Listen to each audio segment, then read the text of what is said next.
गुरुर्ब्रह्मा गुरुर्विष्णू गुरुर्देव महेश्वरा गुरुर साक्षात परब्रह्म तस्मै श्री गुरवे नमः.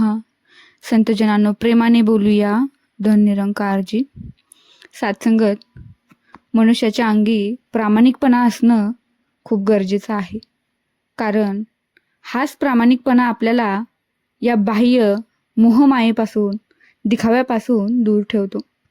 बघा, जर एखादं आपण काम केलं ते अगदी मनापासून प्रामाणिकपणे जर आपण केलं तर त्याचं आपल्याला फळ नक्कीच भेटतं. सात्संगत, अशीच एक ही घटना आहे. एक रामकिशन नावाचा टॅक्सी ड्रायव्हर होता. एकदा त्याच्या टॅक्सीमध्ये एक प्रवासी बसला.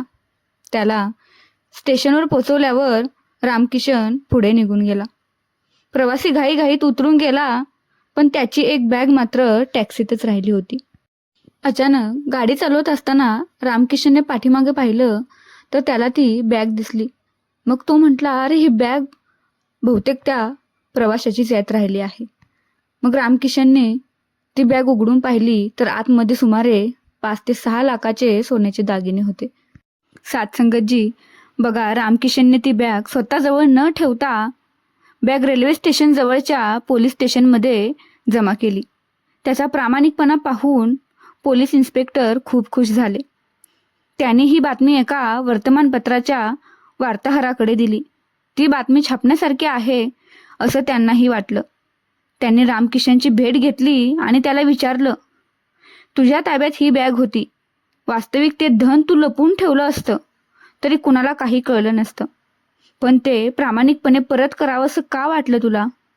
त्यावर रामकिशन म्हणाला, कारण मी बेईमान नाही, इमानदार आहे.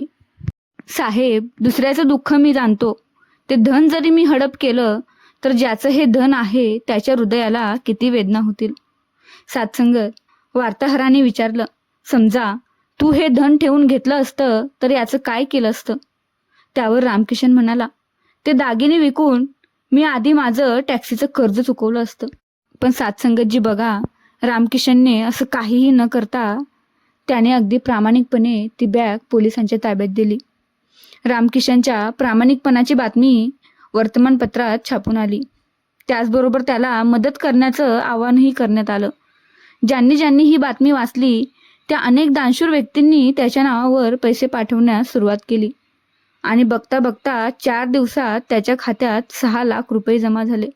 आणि त्या जमा झालेल्या पैशांनी रामकिशनने त्याच्या टॅक्सीचं कर्ज फेडलं आणि तो आपलं काम पुन्हा प्रामाणिकपणे करू लागला. म्हणून सात्संगतजी, आपल्या अंगी प्रामाणिकपणा असणं खूप गरजेचं आहे. कारण त्या प्रामाणिकपणेचं खूप चांगलं फळ आपल्याला पुढे जाऊन एक ना एक दिवस मिळतंच. संतजनांनो, जो मनुष्य अंतरात्मा आणि ईश्वराच्या साक्षीने प्रामाणिक राहतो तो स्वार्थ आणि अहंकारमुक्त जीवन जगतो. प्रामाणिकपणा हाच माणसाला फसवणूक आणि चुकीच्या मार्गापासून वाचवतो. आपल्या तात्कालिक लाभासाठी खोट्याचा मार्ग न धरता सत्य आणि ईश्वरी नियमांवर विश्वास ठेवणं ही खरी प्रामाणिकता आहे. सात्संगतजी, कर्म करत असताना फळाची अपेक्षा न ठेवता निस्वार्थ भावाने जीवन जगणं हा खरा प्रामाणिकपणा आहे. त्या ईश्वरावर विश्वास ठेवून आचरण केल्यावर आपले जीवन, बघा, आपोआपच सुखी, समाधानी आणि आनंदमयी बनेल. संतजनांनो, सत्यासारखे मोठे तप नाही आणि खोटेपणासारखे मोठे पाप नाही. ज्या माणसाच्या हृदयात सत्य आणि प्रामाणिकपणा आहे त्याच माणसाच्या हृदयात ईश्वरही वास करत असतो. साधू मंडळी, संत तुकाराम महाराजांनी देखील म्हटलं आहे, सत्य बोले नारायण त्याची न लगे काही धाय. सत्य असत्यासी मन करिता संवाद, असत्य ते वाद आधी गेले. जो मनुष्य नेहमी सत्य आणि प्रामाणिकपणे वागतो त्याचे कधीही नुकसान होत नाही. सत्याचा मार्ग हाच परमेश्वराचा मार्ग आहे आणि तोच जीवनात आनंद आणि यशही मिळवून देतो.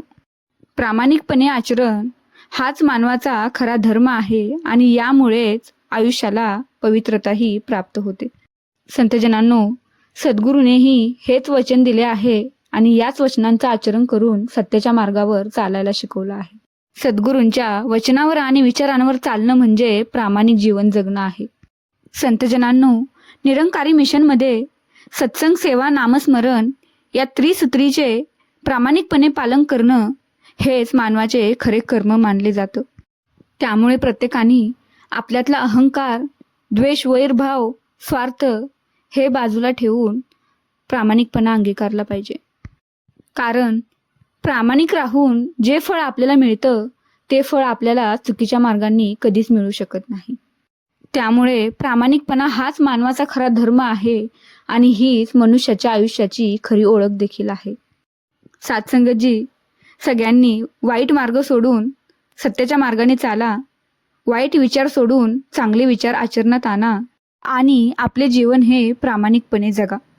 सद्गुरुचरणी हीच प्रार्थना आहे की सर्वांना सत्संग सेवा नामस्मरण घडो, मनातील वाईट विचारांचा साठा दूर होऊन चांगले विचार नेहमी यावेत, वाईटाचा मार्ग सोडून सत्याच्या मार्गाने सर्वांनी चालावे.